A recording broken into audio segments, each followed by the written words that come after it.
बिस्मिल्लाहिर्रहमानिर्रहीम।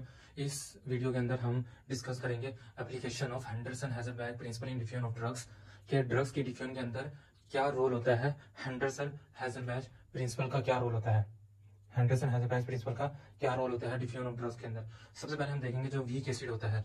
If a patient take an overdose of a weak acid drug, अगर एक patient overdose कर ले किसकी, वीक एसिड ड्रग की। अगर एक पेशेंट ओवरडोज कर ले वीक एसिड ड्रग की, जैसे कि हमारे पास एस्पिरिन है, ठीक हो गया। अगर इस ड्रग को एक्सक्रीट करना होगा, बॉडी से निकालना होगा, तो excretion of drug will take place in alkaline urine. Alkaline urine के अंदर वो ज्यादा से ज्यादा बाहर जाएगा। इसकी वजह क्या है? सबसे पहले हमें यह समझना होगा कि जो हमारे पास अनचार्ज मॉलिक्यूल होता है, यानी अनचार्ज मॉलिक्यूल होता है, वो लिपिड डिफ्यूजेबल होता है, वो ट्यूब और ब्लड के दरमियान आपस में डिफ्यूजेबल हो सकता है। लेकिन जो चार्ज मॉलिक्यूल होता है वो डिफ्यूजेबल नहीं हो पाता, क्योंकि वो लिपिड इनसोल्यूबल होता है, वो वाटर सोल्यूबल होता है, वो डिफ्यूज नहीं हो पाता। ठीक हो गया, ये बात समझ में आ गई है कि हमारे पास ये डिफ्यूज नहीं हो पाता, ये हमारे पास डिफ्यूज नहीं हो पाता, ये डिफ्यूज हमारे पास नहीं हो पाता। अब तो हमें ये बात समझनी होगी कि दिस इज बिकॉज जो जो हमारे पास ड्रग होती है, जो कि वीक एसिड होती है, वो डेसोसिएट हो जाती है टू इस चार्ज पोलर फॉर्म के अंदर इन अल्कलाइन सोल्यूशन। यानी जो वीक एसिड होता है वो अल्कलाइन सोल्यूशन के अंदर चार्ज पोलर फॉर्म में डेसोसिएट हो जाता है। इसी वजह से वो आगे लिपिड के थ्रू अक्रॉस नहीं हो सकता, वो यानी कि डिफ्यूजेबल नहीं हो सकता लिपिड के अक्रॉस, और वो ट्यूब के अंदर रहते हुए, यूरिन के अंदर रहते हुए वो यूरिन के थ्रू बाहर निकल जाता है। और दिस फॉर्म, और जो ये वाली फॉर्म होती है, can not readily diffuse from the renal tubule back into the blood, वो ब्लड के अंदर वापस नहीं आ पाती। इसकी वजह ये होती है कि इसकी वजह से ड्रग ट्रैप हो जाती है ट्यूब्यूल के अंदर। अगर हम रिमूव करें वीक एसिड को, removal of weak acid alkaline urine के अंदर होती है बॉडी के अंदर। यानी सिंपली हमें बस ये बात समझनी है कि जो हमारे पास नॉन पोलर और अनचार्ज मॉलिक्यूल होता है वो लिपिड के अक्रॉस डिफ्यूज हो सकता है, और जो हमारे पास चार्ज पोलर मॉलिक्यूल होता है वो मेम्ब्रेन के अक्रॉस डिफ्यूज नहीं हो सकता। और ये हमारे पास जो कन्वर्जन होती है non diffusible to non diffusible, polar non polar to polar, ionisable to non ionisable, ये किसके थ्रू होती है? ये होती है हेंडरसन हेजलबैग इक्वेशन के थ्रू। हेंडरसन हेजलबैग इक्वेशन के थ्रू ये होती है कन्वर्जन। ठीक हो गया, यही इसी को हम आगे फर्दर कंटिन्यू करेंगे। जो हमारे पास हेंडरसन हेजलबैग इक्वेशन जो होती है, हेंडरसन हेजलबैग इक्वेशन जो होती है वो अप्लाइड होती है टू ड्रग एक्सक्रीशन, ड्रग की एक्सक्रीशन में इन द यूरिन के अंदर। क्योंकि नॉन आयोनाइज्ड अनचार्ज फॉर्म, क्योंकि इसकी क्या वजह है, जो नॉन आयोनाइज्ड अनचार्ज फॉर्म होते हैं वो diffuses rarely across the lipid barriers of nephron. जो नॉन आयोनाइज्ड अनचार्ज फॉर्म होते हैं वो डिफ्यूज करते हैं rarely across the lipid barriers of nephron के। दिस फॉर्म में reach equal concentration in the blood. जब ये वो वाली जो डिफ्यूजेबल फॉर्म होती है, नॉन पोलर फॉर्म होती है, नॉन आयोनाइज्ड फॉर्म होती है, वो इजीली एक दूसरे के अंदर डिफ्यूजेबल हो सकती है। दिस फॉर्म में रीच डिफ्यूज होने की वजह से ये रीच करती है equal concentration in blood, blood के अंदर इक्वल कंसंट्रेशन को रीच कर देती है ब्लड और यूरिन के अंदर। इसके बरअक्स, इन कंट्रास्ट, इसके बरअक्स जो हमारे पास आयोनाइज्ड फॉर्म होती है वो does not diffuse as readily. जो आयोनाइज्ड फॉर्म डिफ्यूज नहीं हो पाती, आयोनाइज्ड फॉर्म डिफ्यूज नहीं हो पाती, ये इधर हम देख सकते हैं कि आयोनाइज्ड फॉर्म डिफ्यूज नहीं हो पाती मेम्ब्रेन्स के across.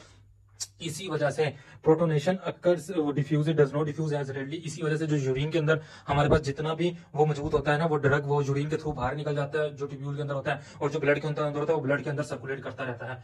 Protonation occurs within the blood and urine, protonation occur होती है within the blood and urine according to the Henderson Hasselbalch equation. ये जो प्रोटोनेशन अकर होती है ना, कि इसके और इसके दरमियान ये polar non polar non ionisable और नॉन डिफ्यूजेबल के दरमियान, और ये पोलर बन जाना इसका, और नॉन डिफ्यूजेबल बन जाना, आयोनाइज्ड बन जाना, ये हेंडरसन हेजलबैग इक्वेशन के थ्रू होती है।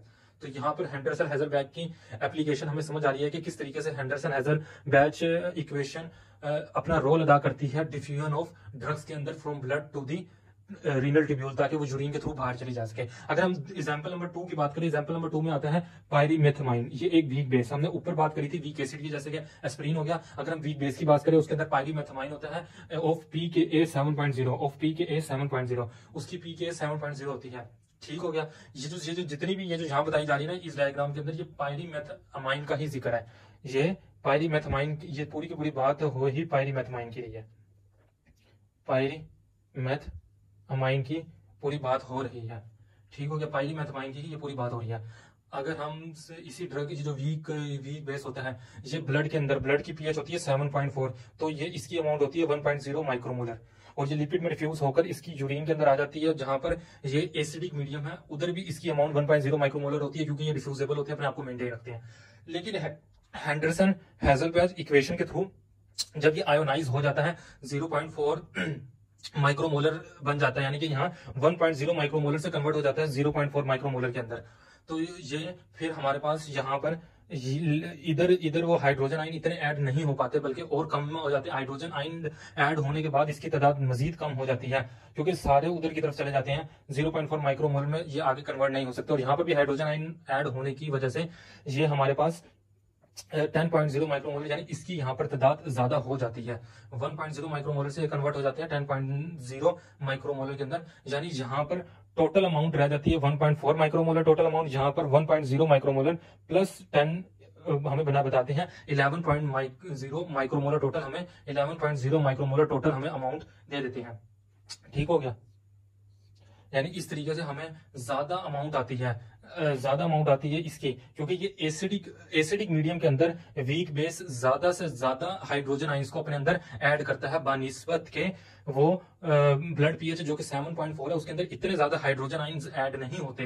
हैंडरसन हेजलबैच इक्वेशन के थ्रू जितने एसिडिक मीडियम के अंदर एक वीक बेस अपने अंदर हाइड्रोजन आइन को ऐड करती है, बहुत सारे मॉलिक्यूल्स हमारे पास पोलर आयोनाइज्ड और नॉन डिफ्यूजेबल बन जाते हैं, जिसकी वजह से बहुत सारी हमारे पास जो वो होता है, जो साल्ट होता है, जो वीक बेस होता है, वो हमारे पास यूरिन के थ्रू बॉडी से निकल जाता है। देयरफॉर यही वजह है कि अगर हम इस पूरी डायग्राम का कैलकुलेशन निकालें कि जो टोटल यूरिन कंसंट्रेशन होती है वो 11 माइक्रोमोलर में be almost 8 times higher than, वो 8 टाइम्स हायर होती है देन दी ब्लड कंसंट्रेशन के, वो 8 टाइम्स हायर होती है, जो कि 11 माइक्रोमोल होती है, may be almost 8 times higher then the blood concentration होती है। यही वजह है कि टोटल यूरिन कंसंट्रेशन 11 माइक्रोमोलर जो होती है वो ऑलमोस्ट 8 टाइम्स हायर होती है then the blood concentration 1.4 micromolar के। अगर हम इस पूरे टॉपिक को एक दफा गो थ्रू कर लें कि इसके अंदर हमें किस तरह से डिफ्यूजन और ड्रग्स के अंदर हमें पता हैंडरसन हेजलबैच इक्वेशन अपना रोल प्ले अदा करती है। सबसे पहले अगर हम वीक एसिड की बात करें, अगर हम एस्पिरिन ले लें, वो एक वीक एसिड ड्रग है, अगर उसकी ओवरडोज हो जाए तो अगर इसको हमें बॉडी से निकालना हो तो हमें क्या इंटेक करना पड़ेगा, क्या यूरिन के अंदर देना पड़ेगा, क्या ब्लड के अंदर देना पड़ेगा, हमें ब्लड के अंदर देना पड़ेगा अल्कलाइन जैसे हम देंगे ना ब्लड के अंदर, तो इसकी वजह से क्या होगा, जो कि ड्रग होगी वीक एसिड होती है वो डिसोसिएट हो जाती है, अपने चार्ज पोलर फॉर्म में आ जाती है अल्कलाइन सॉल्यूशन के अंदर, और दिस फॉर्म ये आसानी से वापस रीनल ट्यूब्यूल से ब्लड में नहीं आती, और रीनल ट्यूब्यूल के थ्रू वो ड्रग यूरिन के थ्रू बाहर चली जाती है। तो अगर हमने किसी ने गलती से भी, हमें इस बात से ये पता चल रहा है, अगर किसी ने वीक एसिड ड्रग को इंटेक कर लिया, अब उसको बॉडी से निकालना है तो हमें अल्कलाइन देना पड़ेगा। इसी ही बात को इधर ये ग्रीन कलर के पैराग्राफ में बताया गया कि हैंडरसन हेजलबैच इक्वेशन अप्लाइड होती है ड्रग एक्सक्रीशन के अंदर, वो क्योंकि जो नॉन आयोनाइज्ड अनचार्ज फॉर्म होते हैं वो तो डिफ्यूज हो जाते हैं अक्रॉस द लिपिड बैरियर्स और वो अपना लेवल मेंटेन रखते हैं, लेकिन जो आयोनाइज्ड फॉर्म होती है वो डिफ्यूज नहीं हो पाती, वो अपना लेवल मेंटेन नहीं रखती, वहां पर ज्यादा डिफ्यूजन होती है, तो प्रोटोनेशन अक्कर होती है ब्लड और यूरिन के अंदर according to the Henderson Hasselbalch equation. अब इस डायग्राम के अंदर समझना, इसके अंदर पायरीमेथमाइन वीक बेस को प्रैक्टिकल एप्लीकेशन करके बताया गया है कि जब देखो ब्लड के अंदर पीएच 7.4 थी, इधर यूरिन के अंदर पीएच 6 यानी थोड़ी एसिडिक थी, जब ये पहले 1.0 माइक्रोमोल इधर भी थे, जब ये दोनों अभी नॉन आयोनाइज्ड फॉर्म में थे, नॉन पोलर फॉर्म में थे, अभी इनके ऊपर चार्ज नहीं था, तो ये लिपिड डिफ्यूज होकर अपना लेवल मेंटेन किया करता था। लेकिन हैंडरसन हेजलबैच इक्वेशन के थ्रू इसके अंदर जितने हाइड्रोजन ऐड होंगे उससे कई ज्यादा तादाद में यहाँ पर हाइड्रोजन ऐड होंगे मॉलिक्यूल के अंदर, क्योंकि यहाँ पर एसिडिक इन्वायरमेंट है। ठीक हो गया, एसिडिक इन्वायरमेंट के अंदर बहुत ज्यादा हाइड्रोजन ऐड आयन होंगे, और इसके नतीजे में यहाँ पर 0.4 माइक्रोमोलर की तादाद रह जाएगी ये पोलर फॉर्म की, आयोनाइज्ड फॉर्म की, और इसके नतीजे में यहाँ पर 10.0 माइक्रोमोलर अमाउंट रह जाएगी। तो ये आपस में नॉन डिफ्यूजेबल होंगे। यहाँ पर अगर हम इसकी अमाउंट और इसकी अमाउंट दोनों जो डिफ्यूजेबल और नॉन डिफ्यूजेबल है उनकी टोटल अमाउंट 1.4 माइक्रोमोलर है टोटल, और यहाँ पर इनकी टोटल अमाउंट 11.0 माइक्रोमोलर है टोटल। यानी कि हमें यह पता चल रहा है कि अगर हमने वीक बेस को बॉडी से निकालना तो हमने यूरिन को उसको एसिडिक इन्वायरमेंट देना होगा, यानी टोटल यूरिन कंसंट्रेशन 11 माइक्रोमोल जो है वो भी almost 8 times higher then the blood concentration 1.4 micromole से 8 टाइम्स ज्यादा है। Thank you very much.